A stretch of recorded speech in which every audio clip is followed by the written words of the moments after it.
nga tukyagenda maaso n'okulondoola ensonga ye bwayise saako okwogeraganya n'abantu bangi twagala okutegeera bwayise kyekimu ku kitundu ebimu ebikola division ye Kawempe.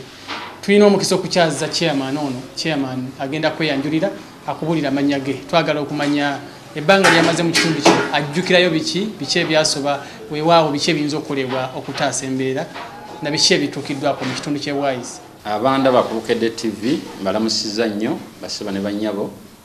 Nze Sebakijje Robert mannya gange nga mpangalira mu kitundu kino ekyebando ekitwala Kawempe ng'eggombolola.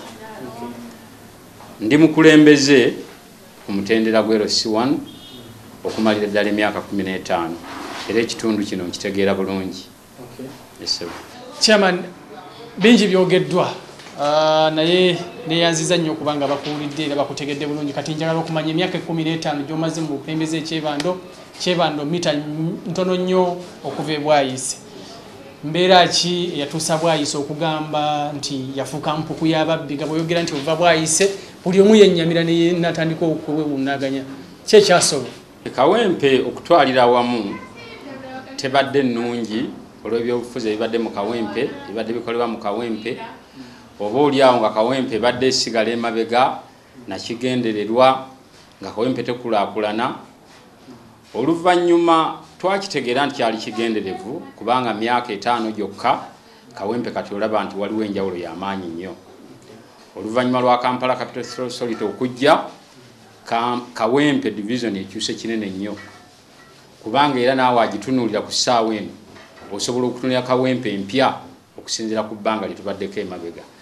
Abakulembeze twabalina ababadde bakulembera Kawempe kusingira ddala nga bali ku opposition naye nga abatuuze abeeno wansi nga tugezaako okubateekako tasiki okubabuuza lwaki kino tekikyuka naye nga batutegeeza nti gavumenti egaanye okukuza ekitundu kino mu bugenderevu era naffe kati kye tuyinza okukakasa kuba kati tulina enjawulo nene mu Kawempe.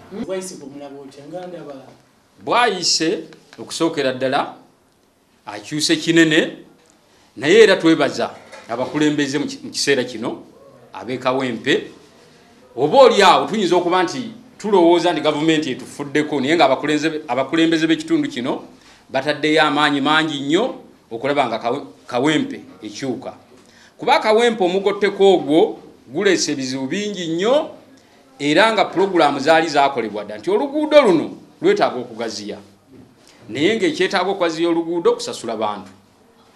Gavumenti ku mulundi guno n'ekikola n'esasula abantu oluguudo lugaziye era bw'otunula bwayise kati gye tulimu si ye bwayise eri ey'edda.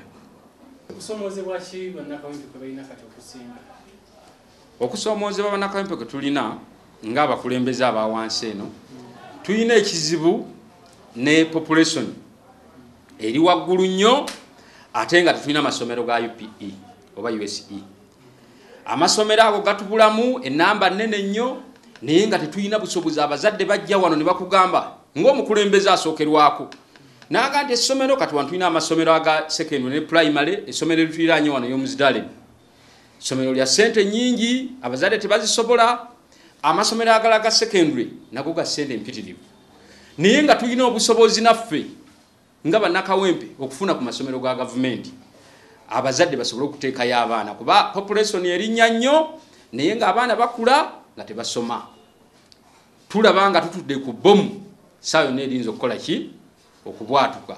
Tusaba gavumenti bw'eba esobola naffe etulowoozeeko nga bannakawempe titwetaaga amasomero. Tulina essomero wano erya Yero primary school ne Kyebando Blue n'osanga kiraasi emu ng'erimu abaana 3 ekiri waggulu ekitali mu mateeka ga byanjigiriza naye ng'ekyo kijja olwa population ennene n'obwetaavu bw'amasomero. Tusaba ng'ebyo bikoleddwa eby'essente empitirivu n'amasomero galowoozebweku. Ebitaala bizze era kati bannakawempe batunula bintu bipya. Bwayise eri ey'edda omuntu eyagivaamu kati emyezi 6 ayinza okubulira ebwayise naye nga twebaza gavumenti olw'okuba nti ekyo ekirowoozezzaako ekintu kyonna ekikolebwa ne baba abakulembeze nga baliwo opposition kitwala Uganda mu maaso era kitwala Kawempe mu maaso. So tusaba gavumenti ekolenga bweti bweraba ekintu ekyetaaga okukolebwa ffenna bannakawempe tuwa omusolo ng'abantu abalala bonna bakola ki bwe bawa omusolo. Ekintu kino kyakoleddwa tukyebaza kubanga kisitudde ekitundu kyaffe mwe tubeera. Nga tukyalondoola ensonga ez'ebwayise ekitundu kino kyogeddwako abantu bangi era ebintu bingi bikyogeddwako bye wawulira ne bye wasoma oba oliawo emirembe gyonna egibaddewo bibadde si birungi ku bwayise. Ne bwe twogerera kati ndowooza waliwo ekifaananyi era abantu abamu be mbadde njogera nabo era bakugambye nti obugunjufu butuuse ebwayise. Obugunjufu kye bategeeza nti ebintu abagunjufu bwe babeera nabyo biba byanjawulo. Ndowooza bwayise kyekimu ku kitundu ky'ogamba nti mu kiseera ekitono ennyo kifuuse ekyenjawulo. Abantu bangi boogedde chairman n'abalala batuuze be twogeddeko nabo naye tetuyinza kwogera bintu bye bwayise nga tetuli ne mmeeya we bwayise. Abali ku Bukedde TV mu kaseera kano amanya gange nze Sserunjogi Emmanuel ow'eddembe nga nze mmeeya w'ekibuga Kawempe. Mmeeya tuli ku nsonga z'e Kawempe, ensonga z'emmanyi nti ozimanyi bulungi. Ekisooka gy'okulidde, ekyokubiri okulembereddemu ebbanga ddene. Kawempe ayogeddwako ebigambo bingi ng'ebimu bikanga.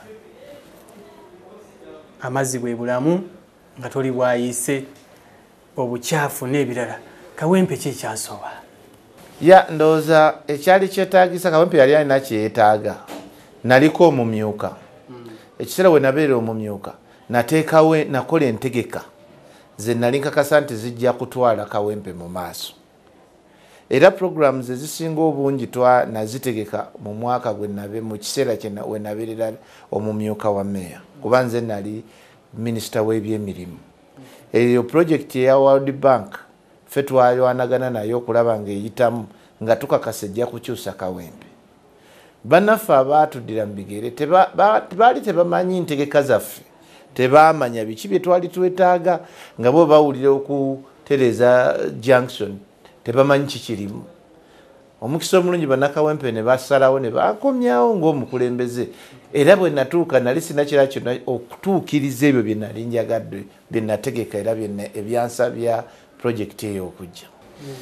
Nina essanyu okutegeeza nti bwayise akyuse era ajja kukyuka kyeyongera okukyuka okutuuka naddala n'omutindo gw'ekibuga Kampala. Ate si bwayise yekka mu division yaffe ye Kawempe. Enteekateeka zange za kulaba nga Kawempe yonna akyuka. Ensonga lwaki olwatuuka mu ntebe natandikirawo okunoonya okufeffetta projects zaffe zonna zenkakasa nti zijja kukyusa Kawempe okumusaanyiza ekibuga ekikulu. Mu nteekateeka zaffe ze twasaba omwalo ogwo ogwa Lubigi. Ebimu bye twasooka era ebyatuwaliriza ennyo okusaba project ya Kidipo ejje mu Kawempe kwe kubeera nti twali tufa omujjuzo gw'amazzi nga batufunyeemu n'amanya n'eŋŋombo ti amazzi bwe bulamu nga tobeera bwayise. Njagala abaali batukolako eŋŋombe eyo bajjeko ebwayise kati balabe ne bwetonya. Naye ate era sinnaba kumatira, nkyalina entegeka. Entegeka esooka yali ya mwalo ogwo nga njagala omwalo ogwo gugaziizibwe guzimbibwe gusobole okubeera nga amazzi gano bwe gajja mu bungi tegakuba bukubi ku mwala ate ne gaddayo mu bantu. Kyekimu ku byatulwanyisa ennyo okulanga project eyitabu. Twalwana olutalo kuba twagendanga ewa minisita okulaba nti project etwalibwa mu parliament okuyisa ebyo byonna twalwana era okufuba okulaba nga biyitamu era ne biyitamu. Twagala nti omwalo ogwo singa gugaziizibwa ne gufuulibwa ne guzimbibwa bulungi. Entegeka yaffe yali yakugaziyo nga bwe guva eri mu Makerere 3 oba ku Northern Bypass nga bwe gujja nga guzimbiddwa bulungi gutambulire ddala bwe gutyo mpaka okuyitamu okutuukira ddala e Namuŋŋoona. Ate ng'entegeka yaffe egamba nti gavumenti ejoyininga projekiti yaffe ate gutwalire ddala okutuuka gye guteekwa okukoma. Naye ffe ku lwaffe nga Kawempe twafuna ekyaffe naye era olwatuuka mu ofiisi nasookerawo okubuuliriza nenga nti kino si kye twayisa. Okukyusa kw'obukulembeze oluusi kuleeta bingi. Ebimu biyinza okuba ebirungi ate ebimu biyinza okuba ebibi. Abaali abakulembeze mu kiseera ekyo tebaamanya designs zaffe ze twali tukoze. Twali tukoze designs nga omwalo ogugenda kuzimbibwa gugaziizibwe gubeere nga gweyagaza. Naye abaaliwo tebaasobola kumonitoringa na kugoberera ekyo kubanga si be baali aba design. era bwe nakomyewo kinasoose okutunuulira era naye Katonda mwebaza era ne bannakawempe mbategeeza nti omwala gugenda kuzimbibwa nga bwe twali twagala gugenda kwongera okugaziizibwa nga bwe twali twagala era mu nteekateeka yaffe nga twagala n'oku beautifying okufuula ekifo ekirungi okukirongoosa twataddewo n'amataala mu kubaawo wonna okuviira ddala ku Northern Bypass ebitaalo biraba byonna wonna waaka kati okuviira ddala ebwayise ku division okujja okutuuka mu junction eyo yonna waaka ekiro wonna waba waaka ekyo kyongera okulaga nti bwayise kati ayaka era nja kusaba olunaku lumu ojjeeko akawungeezi essanga emu bbiri ojja kulaba nga awo wonna abakozi b'ebikolobero abaali batawaanya abantu awo kati balinawo basobola kwekweka kuba bwayise nayakayaka kati bwe tudda ku kkubo erya Mambule Road era bwe twali tulina obuzibu nga n'ekkubo n'ekitundu ekimu bakifudde ennyanja ya Takuba eyo nayo yali ennuma era mu projekiti eno nagissaamu eyo yaggwawo tokyalinawo ogisanga oluguudo lwonna tulukoze bulungi nnyo era n'oluguudo lwonna nendotekako ebitaala okusobola okulaba nga ebitaala awo wonna walabika era abantu abaawo wonna kati bw'oba okozesa oluguudo olwo tokyatya ne bw'oba otambuza bigere kabube kiro bwonna waaka eyo yentegeka gye tukoze mu bwayise ate gye njagala mu junctions zonna njagala ekawempe ku 5 eyo ebeerewo njagala Empererwe junction y'Empererwe eterezebwe njagala junction ya Mulago ebeere ng'ekolwa bwetyo junction zonna roundabouts kati tezikyali za mulembe wonna we ziri ziremeddwa amawanga ge tutambulamu lwaki nkyusa kawempe nenjijja ku roundabout njize mu junctions ezirina ebitaala ne traffic lights kubanga mu mawanga gonna gye tutambula ebyo bye tulaba bye bikola ate nga bikola bulungi balina emmoloka nnyingi okusinga naffe ze tulina wano naye enteekateeka eyokutereeza